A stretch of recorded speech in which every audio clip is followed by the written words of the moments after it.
नमस्कार साथियों, नव भारतीय परिवार में आपका हार्दिक अभिनंदन है। आज हम पृथ्वी की उत्पत्ति और विकास के बारे में अध्ययन करेंगे, जो कि भौतिक भूगोल के सिद्धांत की जो पाठ्यक्रम है उसमें जो द्वितीय अध्याय है पृथ्वी की उत्पत्ति और उसके विकास के बारे में अध्ययन करते हैं।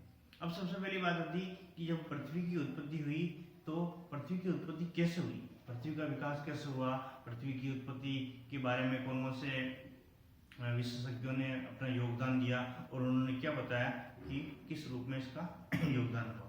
तो सबसे पहले हम बात करते हैं कि जैसे ही हमने वो देखा है कि हमने बचपन में एक कहानी सुनी थी कि twinkle twinkle little star how I wonder what you are, तो उस रूप में हम किस रूप में प्रोसेस करते हैं। तो कई बार होता है कि नर्सरी कक्षा में मैंने पढ़ी कि twinkle twinkle little star how I wonder what you are. तो बचपन में हम क्या करते हैं कि तारों भरी रात को हम देखते हैं और उसके बारे में देखते हैं कि तारे हमें आकर्षित करते हैं आसमान में, कि देखते हैं कि उगता हुआ तारा जा रहा है, कितने सारे तारे हैं, कोई चमकीला है, कोई नीला है, अलग अलग रूप में।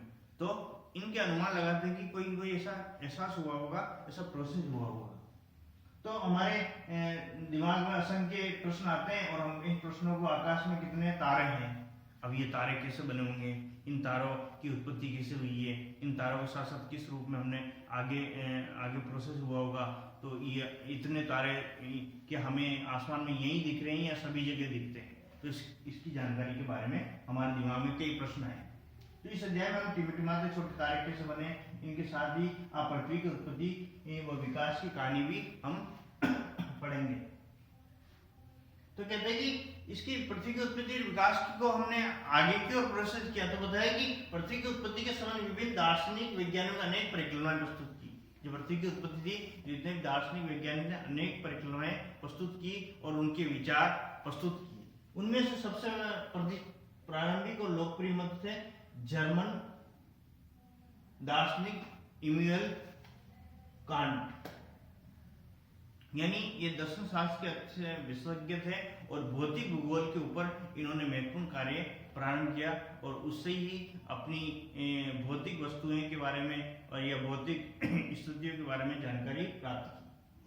सन 1996 ईस्वी में गणितज्ञ जो लाप्लास ने इसका संशोधन प्रस्तुत किया, जो कि न्यूमेरिकल परिकल्पना के नाम से जाना जाता है, यानी न्यूमेरिकल हाइपोथेसिस, छोटे छोटे जो न्यूमेरिका होती है, छोटे छोटे जो अणु होते हैं उसके आधार पर। तो कहते हैं कि इस परिकल्पना के अनुसार ग्रहों का निर्माण धीमी गति से घूमते हुए, तो ग्रहों का निर्माण के साथ धीमी गति से जो घूमता कोई पदार्थ धीमी गति से घूमते हुए पदार्थों के बादल से हुआ है और वो जाकर और बादल के रूप में उसका निर्माण, यानी घूमता घूमता बादल के रूप में उसकी स्थिति बन गई। जैसे बादल बनते ना घनघोर जो एकदम काले काले, उस रूप में उसका निर्माण हुआ। तो कहते हैं सूर्य की उपावस्था से संबंध था, जो सूर्य की जो उपावस्था होती है, जो मेचर जो सूर्य उदय होता है, उसके रूप में एक पिंड था। तो पिंड था, तो बाद में क्या 1900 में चैम्बरलेन विद्वान और मोल्टन विद्वान आए और उन्होंने बताया कि ब्रह्मांड में एक अन्य भ्रमणशील तारा सूर्य के नजदीक से गुजरा, यानी एक भ्रमणशील करता हुआ तारा सूर्य के एकदम पास से गुजरा। इसके परिणाम स्वरूप तारे के गुरुत्वाकर्षण से सूर्य सतह के सिगार के रूप में आकार का कुछ पदार्थ निकलकर अलग हुए। सिगार के रूप में जैसे सिगरेट होती है और उसका पदार्थ ऊपर से होता है, तो वो पदार्थ अलग हो जाता है।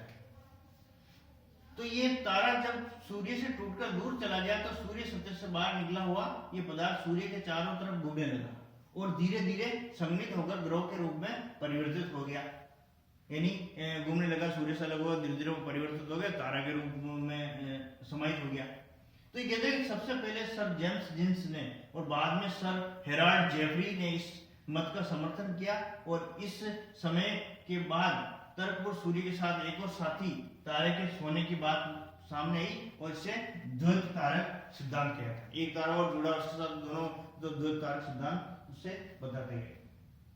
तो कहते हैं कि जिसमें ये नाम से जाना जाता है, जो 1950 में ओटो शिमन और जर्मनी के कार्ल वाइसजास्कर ने न्यूमेरिकल परिकल्पना को कुछ संशोधन किया और जिसमें विवरण भिन्न था उसके विचार से सूर्य एक सौर नीहारिका से घिरा हुआ था जो मुख्यतः हाइड्रोजन, हीलियम और धूलि कणों से बना हुआ था।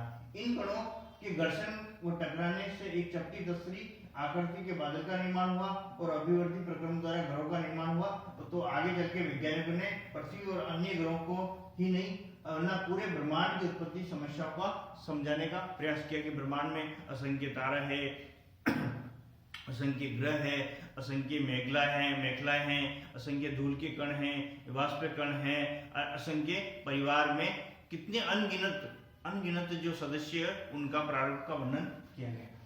अब बात आती है कि ये सब सिद्धांत के रूप में, तो बोला आधुनिक सिद्धांत भी दिया। आधुनिक सिद्धांत क्या होता है? इसमें होती है ब्रह्मांड की उत्पत्ति। अब ब्रह्मांड की उत्पत्ति किस प्रकार हुई?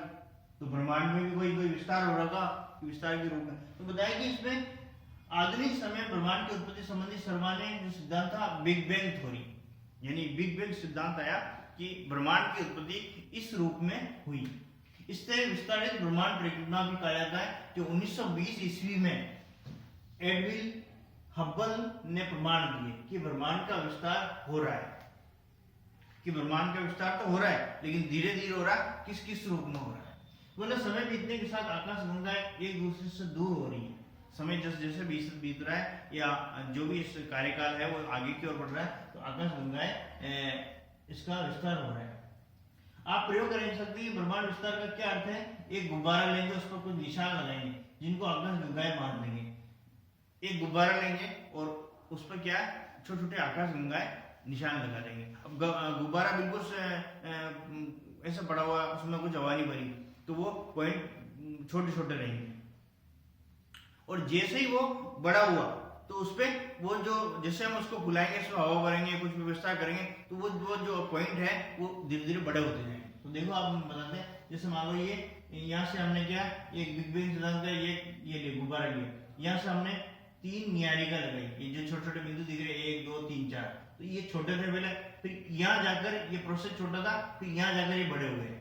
अब देखो ये जो पॉइंट है इसको बड़ा दिखाया जाए, ये बड़ा हो गया, तो जैसे से उत्पत्ति हुई, फिर ये पॉइंट जाकर यहाँ पर बड़ा हो गया। तो ये कह रहे हैं कि जितने भी है तो इन सबको आकाशगंगाएं मान ली। जब आप इस गुब्बारे को फुलाएंगे तो गुब्बारे लगे निशान गुब्बारे के साथ फैलने के साथ साथ एक दूसरे से दूर जाते प्रतीत होते जाएंगे, एक दूसरे से दूर जा रहे हैं। अब देखो यहाँ से ये दूर जा रहा, यहाँ था, यहाँ से दूर हो गया, फिर ये दूर हो गया।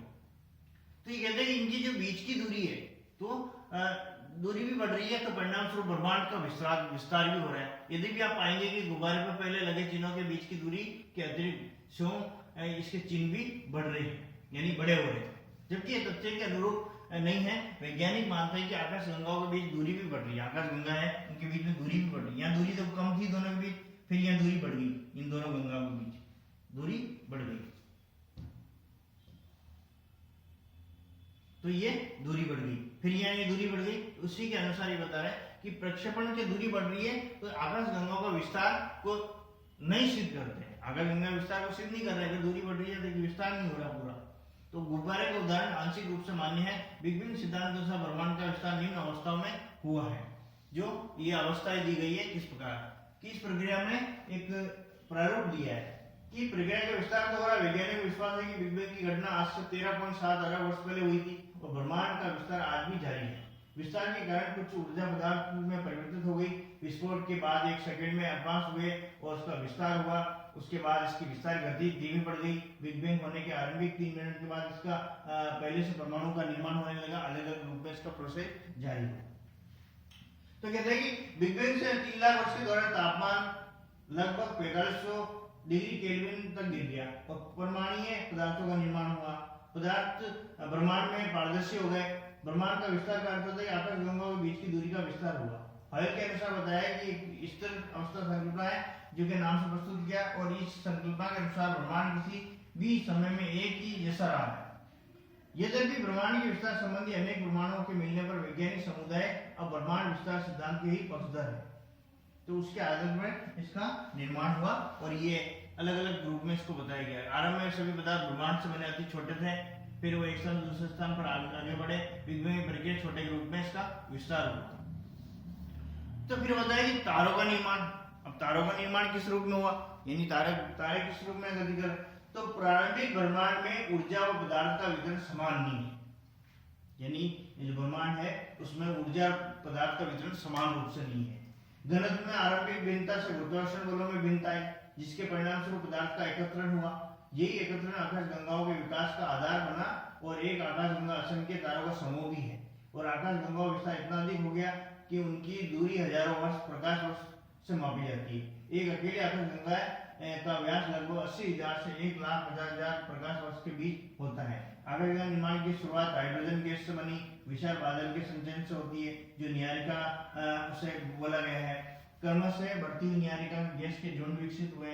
ये झुंड बढ़ते बढ़ते घने गैसीय पिंड बने, जिनमें तारों का निर्माण आरंभ हुआ। ऐसा विश्वास किया जाता है कि तारों का निर्माण लगभग 5 से 6 अरब वर्ष पूर्व हुआ है। तो ये ग्रहों का निर्माण किस प्रकार हुआ, तो ग्रह भी बढ़े। तो ग्रह के रूप में किसमें कि प्रकाश वर्ष समय का नहीं वरन दूरी का माप होता है। समय नहीं लेकिन दूरी ज्यादा होता है।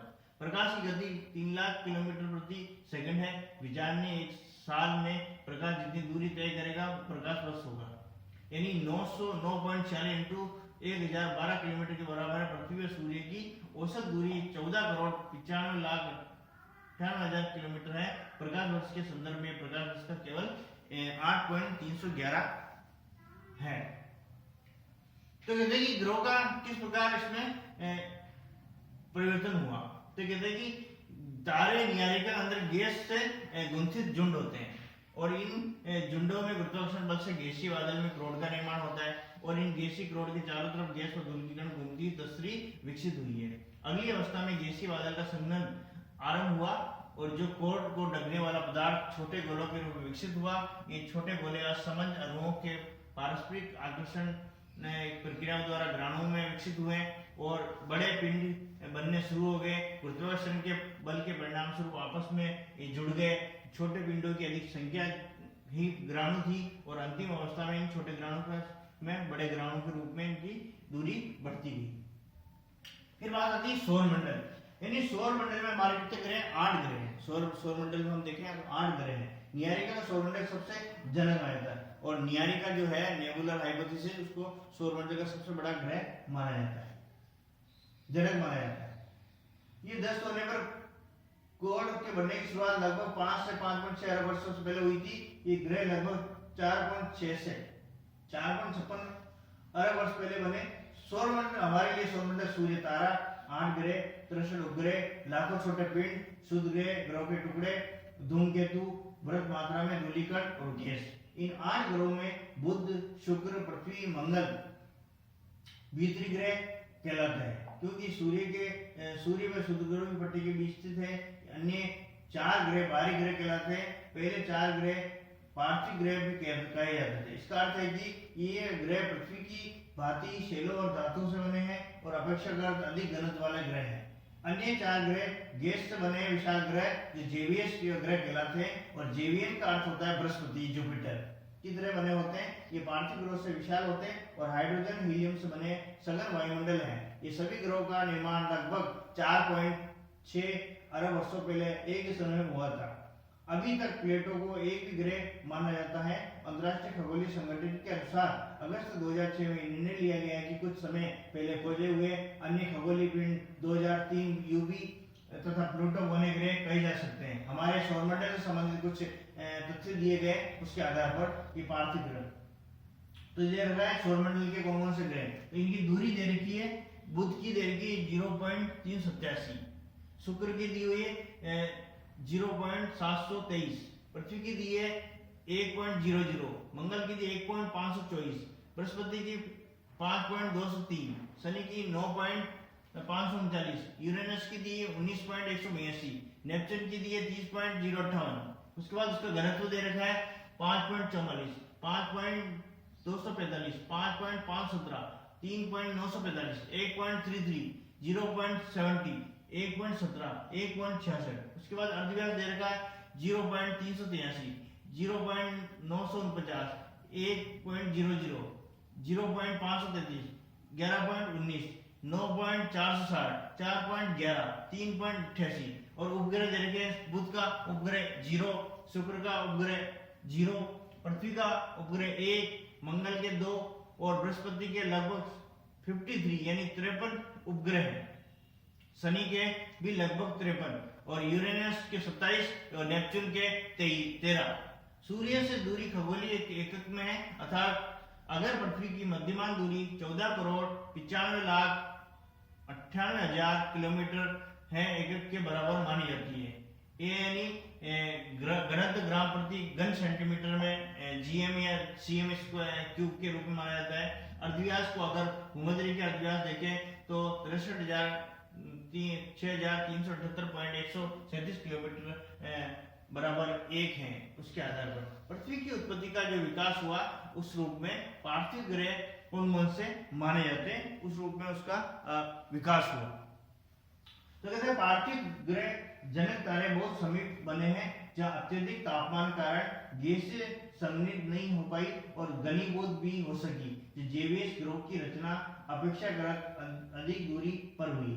सौर वायु उनके नजदीक ज्यादा शक्तिशाली थी, अतः पार्थिव ग्रह से ज्यादा मात्रा में गैस व धूल की कण उड़ा ली गई। सौर पवन इतनी शक्तिशाली न होने के कारण जीवन ग्रहों से गैसों को नहीं हटा पाई। पार्थिव ग्रहों के छोटे छोटे होने से इनकी गुरुत्वाकर्षण शक्ति भी कम रही, जिसके परिणाम स्वरूप निकली हुई गैस इन पर रुकी नहीं रह सकी।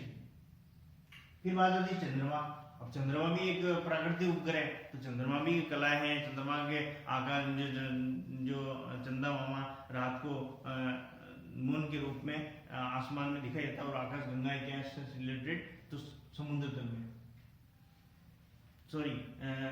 चंद्रमा की कलाओं के रूप में हम पढ़ेंगे। चंद्रमा एक अकेला प्राकृतिक उपग्रह है। पृथ्वी की तरह चंद्रमा की उत्पत्ति मत प्रस्तुत किए गए हैं। सन 1838 ईस्वी में सर जॉन डार्विन ने सुझाया कि प्रारंभ में पृथ्वी व चंद्रमा तेजी से घूमते हुए एक पिंड थे, यानी पृथ्वी और चंद्रमा तेजी से घूमते एक पिंड के रूप में थे।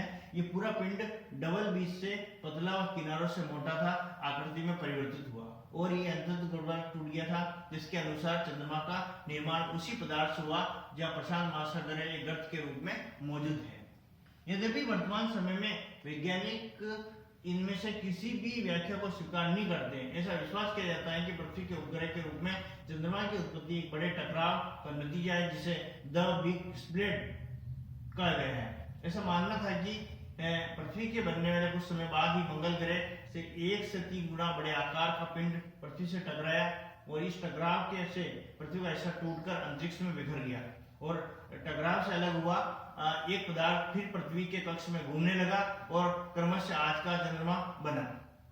ये घटना चंद्रमा की उत्पत्ति लगभग 1.44 अरब वर्षों पहले हुई। पृथ्वी का उद्भव, क्या आप जानते हैं कि पृथ्वी की चट्टानी गर्म और वीरान थी, इसका वायुमंडल विरल था और जो हाइड्रोजन व हीलियम से बना था। इस पृथ्वी के वायुमंडल से बहुत अलग था, अतः कुछ ऐसी घटनाएं एक क्रियाएं अवश्य हुई होगी जिनमें कारण चट्टानी वीरान और गर्म पृथ्वी एक ऐसे सुंदर ग्रह में परिवर्तित हुए या बहुत सा पानी तथा जीवन जीने के लिए अनुकूल वातावरण उपलब्ध हुआ।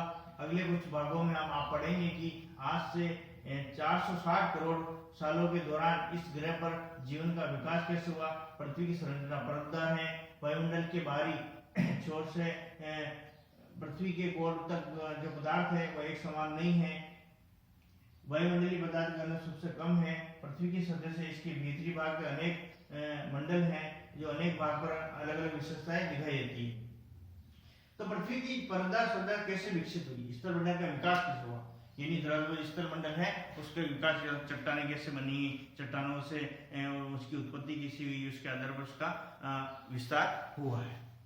तो कहते हैं कि ग्रहाणु व दूसरे खगोलीय पिंड ज्यादातर एक जैसे घने और हल्के पदार्थों के मिश्रण से बने हैं।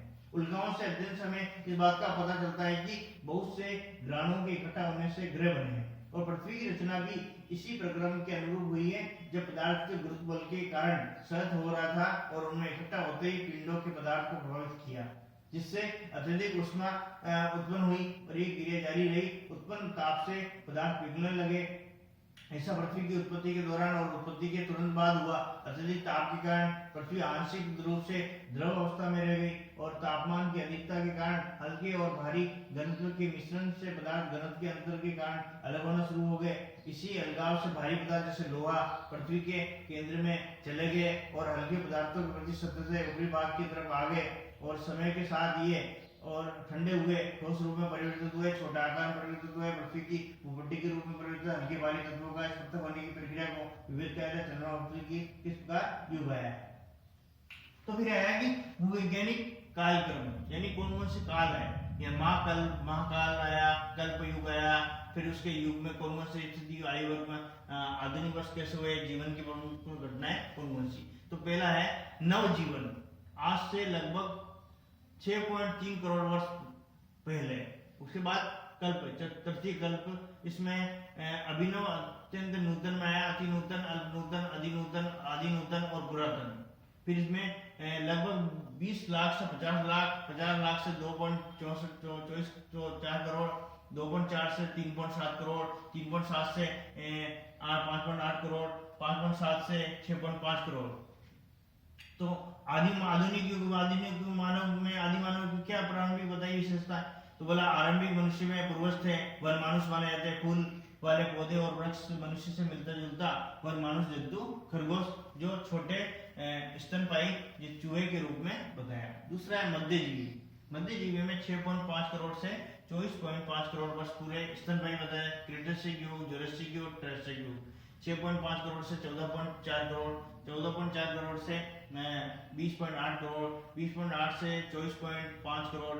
डायनासोर एक विलुप्त होना, डायनासोर का युग आया और मेंढक और समुद्री कछुए के रूप में इसका विस्तार हुआ। फिर उसके बाद है पुराजीव, करोड़ वर्ष 24.5 करोड़ वर्ष से 57.0 करोड़ वर्ष।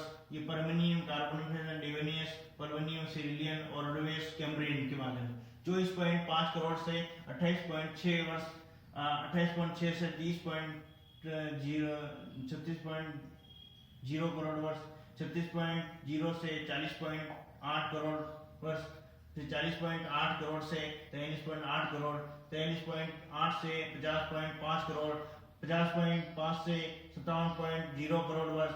रेंगने वाले जीवों की अधिकता के जल स्थल चर के रूप में पहले रेंगने वाले जंतु रीढ़ की हड्डी वाले पहले जीव माने जाते थे। स्थल पर जल पर रहने वाले जीव, स्थल पर जीवन के प्रथम चिन्ह पौधे, पहली मछली, स्थल पर कोई जीव नहीं, जल में बिना रीढ़ की हड्डी वाले जीव पाए जाते हैं।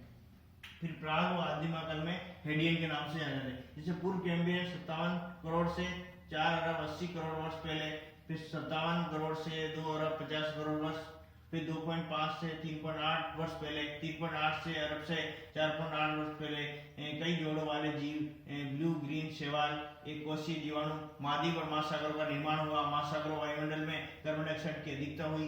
फिर उसके बाद तारों की उत्पत्ति, सुपरनोवा, बिग बैंग 5 अरब से 13.7 वर्ष पहले, 5 अरब वर्ष पहले, 12 वर्ष पहले, 13.7 अरब वर्ष पहले सूर्य की उत्पत्ति, ब्रह्मांड की उत्पत्ति। अंतिम 3 पंक्तियों में बिग बैंग के तारे संबंधी इसका वर्णन किया गया है।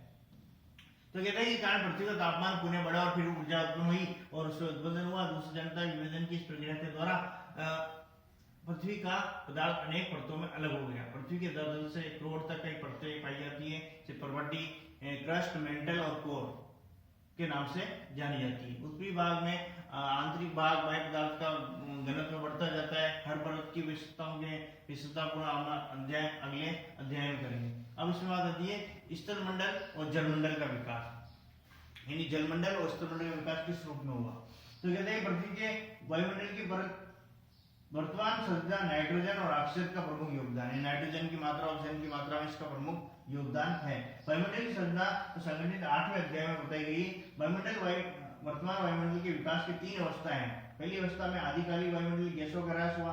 दूसरी अवस्था में पृथ्वी के भीतर से निकली भाप और जलवाष्प से वायुमंडल में विकास में सहयोग किया।